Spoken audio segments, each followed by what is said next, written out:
కలిసి దేవుని పని చేయాలి. అందరు కలిసి దేవుని పరిచర్యని చేయాలి. ఈరోజు చాలా మంది పరిచయం చేసే విషయంలో వెనకబడుతున్నారు. పరిచయం చేసే విషయంలో వెనక ఉండకూడదు. మీ పనులు ఆపేయండి. ఆదివారం ప్రయాణాలు ఆపేయండి. చెప్పాలి, ఏం ఆపేయాలి?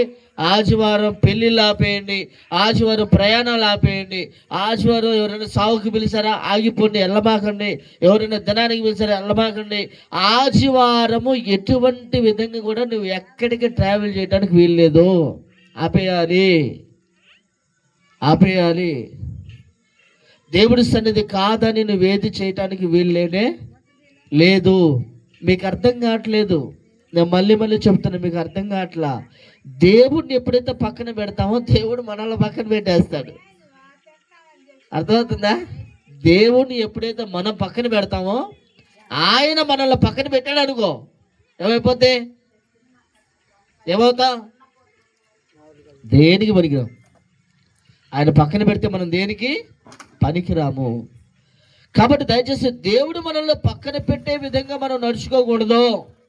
అందుకని వాక్యంలో రాయబడింది, నిశ్చయముగా యెహోషువ అడుగుపెట్టు ప్రతి స్థలాన్ని దేవుడు ఇస్తానని ప్రామిస్ చేశాడు. మోషేకి ఎలాగైతే నేను తోడై ఉన్నానో నీకు కూడా నేను అలాగే, చెప్పాలి, నీకు కూడా నేను అలాగే తోడైనాను. మోషే ఆరాధించింది ఆయన్ని, యెహోషువ ఆరాధించింది ఆయన్ని, మనం ఆరాధించేది కూడా. అవునా? వాళ్ళతో ఉన్నవాడు మనతో లేడా? వాళ్ళకి చేసిన వాడు మనకు చేయడా? ఖచ్చితంగా చేస్తాడు. లోపం ఎవరిలో ఉంది? ప్రాబ్లం ఎవరిలో ఉంది? మనలోనే ఉంది. అది సరి చేసుకొని గట్టిగా నిలబడ్డాం అనుకో. మీకు ఒక విషయం తెలుసా? దేవుని యొక్క మహిమ, దేవుని శక్తి అనుభవించిన వారికి తెలుస్తుంది. నేను ఆ అనుభవంతోనే చెప్తున్నా. మన కంటికి కనపడదు దేవుని అభిషేకం, దేవుని శక్తి. మనం కరెక్ట్గా నిలబడి ఎప్పుడైతే వెళ్తూ ఉంటామో ముందుకి, ఆటోమేటిక్గా ఏవైతే వ్యతిరేకంగా రూపింపడుతున్నాయో అవన్నీ కూలిపోతాయి. దేవుని స్తోత్రం. అవన్నీ కూలిపోక ఎదుటి వారు నిన్ను చూసి సాక్ష్యం చెప్తారు. ఆటోమేటిక్గా నన్ను చూసి ఎదుటి వారు ఎంతోమంది చెప్పారు సాక్ష్యం. అది మన గొప్పతనమే, మన గొప్పతనమేం కాదు. ప్రార్థనలో ఉన్న శక్తి, ప్రార్థనలో ఉన్న అభిషేకం.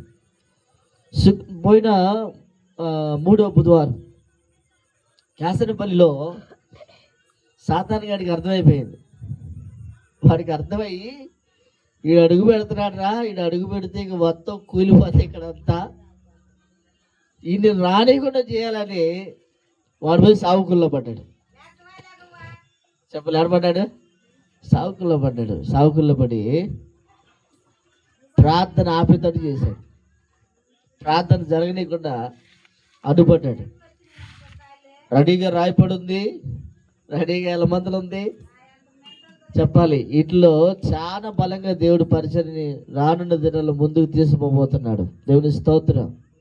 మీ భుజాలు కొట్టుకోబోతున్నాయి, మీ భుజాలు దున్నబడబోతున్నాయి. మీరు ఎంతైతే భుజాలు దున్నబడతాయో అంతగా మీ కుటుంబాలు, మీ పిల్లలు, మీ తల్లిదండ్రులు, సమస్తం మీరందరూ కూడా సంపూర్ణమైన ఆశీర్వాదాన్ని పొందుకోబోతున్నారు. దేవుని స్తోత్రం. అయితే పరిచర్యలో ఎక్కడ కూడా మనము వెనుతట్టు తిరగకూడదు. పరిచర్యలో ఎక్కడ కూడా వెనకం చేయకూడదు. ఏసామంటే ఎవరిని ఖచ్చితంగా మనం ఓడిపోయిన వారితో సమానమే. దేవుని స్తోత్రం. హల్లెలూయా. యెహోషువ గ్రంథము చూడండి మీరు ఒకసారి 6వ అధ్యాయాన్ని చూస్తే, యెరికో ప్రాంతాన్ని వారు స్వాధీనం చేసుకోవాలనుకున్నప్పుడు, యెరికో ప్రాంతాన్ని వారు ముట్టడి వేసి యెరికో రాజుని గెలవాలనుకున్నప్పుడు దేవుడు ఏం చెప్పాడు తెలుసా? మీరు ఏం చేయొద్దు, మందసాన్ని ఎత్తుకొని ఆ గోడ చుట్టూ తిరగండి అన్నాడు. దేని చుట్టూ? ఆ యెరికో ప్రాంగణం చుట్టూ మీరు తిరగండి. బోర్లు పట్టుకున్నారు యాజకులు. వాళ్ళు ఊత్తు ముందుకు వెళ్ళారు. మందసం ఎత్తుకున్నారు, వారు ముందుకు వెళ్తున్నారు. ఇశ్రాయేల్ ప్రజలు ఉన్నారు వెనక, దాని చుట్టూ లేవీలు ఉన్నారు. పట్టుకొని వెళ్తూ దేవుని స్తుతిస్తూ దేవుని నామాన్ని కనపరుస్తూ ముందుకు కొనసాగుతున్నారు. వారు 6 సార్లు తిరిగారు. సహజంగా బైబిల్ గ్రంథంలో రాలేదు, కానీ వాళ్ళకి డౌట్లు వచ్చే ఉంటాయి. అరే, దేవుడు 6 సార్లు తిరగమన్నాడు కదా, 6 సార్లలో 2 సార్లు తిరిగి వచ్చిన తర్వాత చెక్ చేసుకోవటం, 3ఓసారి చెక్ చేసుకోవటం, 4ఓసారి చెక్ చేసుకోవటం, గోడలు ఏమైనా క్రాకులు వచ్చినాయా, ఎక్కడన్నా 3 రోజులు అయింది కదా, కొంచెం ఏమైనా కార్యం జరిగిందా. మనం అంటే మనిషి యొక్క బలహీనమైన విషయం అంటే చెప్పనా, అనుకున్నది వెంటనే జరగాలనుకుంటాడు. చెప్పాలి, మనిషి యొక్క బలహీనత ఏంటి? అనుకున్నది వెంటనే జరగాలి. వెంటనే జరగాలి అని అనుకోవటం చాలా పొరపాటు. వెంటనే జరగదు. వెంటనే జరిగే ఉంటాయి కొన్ని, కొంచెం ఆలస్యంగా జరిగే ఉంటాయి, ఇంకొంచెం ఆలస్యంగా జరిగి ఉంటాయి, కొన్ని అయితే సంవత్సరాలు జరిగినా. చెప్పాలి, అబ్రహాం గారికి ఎన్ని సంవత్సరాలకి ఇచ్చాడు పిల్లల్ని, వారసుని ఎన్ని సంవత్సరాలకి ఇచ్చాడు, వాగ్దాన పుత్రుని ఎన్ని సంవత్సరాలకి ఇచ్చాడు? 99 సంవత్సరాలకి ఇచ్చాడు. అంతకుముందే చెప్పాలి, అబ్రహాం గారు ఆల్మోస్ట్ ఇస్మాయిల్ని కన్నాడు. కానీ వాగ్దానం చేయబడిన ఇస్సాకు పుట్టడానికి 99 సంవత్సరాలు పట్టింది. దేవుడు పిలిచిన వెంటనే అబ్రహామును ఆశీర్వదించాడా, జ్ఞాపించాడా అంటే మొత్తాన్ని వదిలిపెట్టి రమ్మన్నాడు. కానీ వస్తా ఒకటి ఎంట పెట్టుకుని వచ్చాడు. లోతుని వదిలేంత వరకు సమృద్ధి అయిన ఆశీర్వాదం అబ్రహాం చూడలేకపోయాడు. లోతుకి అబ్రహాం ఎప్పుడైతే వాళ్ళిద్దరు వేరయ్యారో అప్పుడు విస్తారమైన ఆశీర్వాదాన్ని సమృద్ధిగా అబ్రహాం చూశాడు. అంటే ఇక్కడ మనం గమనించాల్సింది, దేవుడు చెప్పింది చేయటమే మన పని, దేవుడు చెప్పినట్టుగా మనం నడవటమే మన పని. వాళ్ళతో చెప్తున్నాడు, మీరు 6 రోజులు తిరగండి, 7వ రోజు కూడా తిరగమని చెప్పాడు. చెప్పాలి, ఎన్నో రోజు తిరగమన్నాడు? 7వ రోజు కూడా తిరగమని చెప్పాడు. ఏకుజ సమయం లేచి తిరగమని చెప్పాడు. 7వ రోజు తిరిగిన తర్వాత కార్యం జరిగింది. ఎరుకో గోడలు బద్దలుగా పగిలిపోయినాయి. ఏమంటే ఎరుకో రాజుని ఓడించారు, అక్కడ ఉన్నదంతా స్వాధీనం చేసుకున్నారు, అక్కడ ఉన్న శత్రువులందరూ కూడా హతమార్చారు. అయితే ఈ యుద్ధం జరగటానికి యెహోషువ ఒక్కడి వల్ల కాలేదు. నేను మళ్ళీ చెబుతున్నా, యెహోషువ ఒక్కడి వల్లే కాలేదు. దానికి ముందుగా ఏగుల వారు 2 పోయారంట. ఎవరు? ఏగుల వారు అంటే తెలుసా మీకు? విచారణకర్త.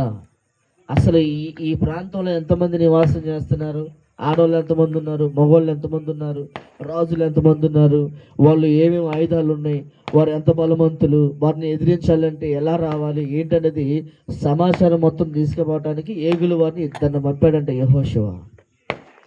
అండి, ఆ 2 వెళ్ళి ఎరుకో ప్రాంతానికి సంబంధించిన దాని సమాచారం మొత్తం తీసుకుని వెళ్ళి యెహోషువకు చెప్పిన తర్వాత వారు దాడి చేయడానికి సిద్ధమయ్యారు. మరి ఈరోజు అప్పగించిన పనిలో నువ్వు నమ్మకంగా ఉంటున్నావు మన నమ్మకంగా ఉండాలి. చివరి వరకు కూడా దేవుడు చివరిదా చూస్తాడు. మధ్యలో చుట్టం కాదు, లేదంటే స్టార్టింగ్లో చుట్టం కాదు, ఆయన చివరిదాకా చూస్తాడు మనల్ని. చివరిదాకా మనల్ని పరీక్షిస్తాడు, చివరిదాకా మనల్ని పరిశీలించి అప్పుడు మనల్ని కేటాయిస్తాడు. ఒక్కసారి కనుక నువ్వు ఆ పనికి నియమించబడ్డావంటే దేవుడు నిన్ను ఎంతో నమ్మితే కానీ ఆ పని నీకు అప్పగించబడలేదు. నేను మీకు ఒక చిన్న సాక్ష్యం చెప్పాలనుకుంటున్నా. సేవకు వచ్చిన పరిచయకు వచ్చిన కొత్తలో బ్రదర్ మెస్సీ వాళ్ళ ఇంటికాడ ప్రేయర్ జరుగుతూ ఉంది. చిన్న బాక్స్ పెట్టారు. అప్పుడు చిన్న బాక్సులు 2 ఉండేవి. ఆనంద్ పాస్టర్ గారు ఉన్నాడు కదా, మన ఆనంద్ పాస్టర్ గారు, ఆయన ఎత్తుకొని పోయి వాళ్ళ ఇంటికాడ ప్రేయర్ పెట్టాడు. మొత్తం సెట్ చేశారు, అయిపోయింది, పాటలు అయిపోయినాయి. వాకింగ్ చెప్పేటప్పుడు బాక్స్ రోడ్డు వైపు తిప్పారు. బయట వాళ్ళు కూడా వినాలని ఒక బాక్స్ రోడ్డుకి తిప్పారు, ఒక బాక్స్ నా వైపు అందరికీ వినపడతాడు తిప్పారు. ఆ బాక్స్లోంచి శబ్దం బయటికి వెళ్తుంది కదా, మాట్లాడుతున్నప్పుడు వాక్యం బయటికి వెళ్తున్నప్పుడు ఆ బయటికి వెళ్తూ ఎప్పుడైతే వాక్యం ప్రారంభమైందో ఆ ప్రేయర్ పెట్టే కాడ నుంచి కొంచెం ఒక 70-80 అడుగుల దూరంలో ఒక ముసలామ మంచం మీద పడుకుంది. జ్వరం వచ్చి దుప్పటి కప్పుకొని పెద్దాం బాగా జ్వరం వచ్చింది పాపకి, పడుకుంది. అలాగే ఈ వాక్యం అయిపోయే లోపు ప్రతి మాట పోయి ఆమె చెవులో పడటం వల్ల, ప్రతి మాట పోయి ఆమె ఎప్పుడైతే దేవుని వాక్యం వైపు గమనించడం మొదలుపెట్టిందో, ఆ శబ్దం వినికిడి శబ్దం ఎప్పుడైతే వినటం మొదలుపెట్టిందో ఆమెలో ఉన్న జ్వరం వెంబట తొలగిపోయింది. దేవుని స్తోత్రం. వాక్యం వైపు లోపల ఆమె జ్వరం తొలగిపోయింది.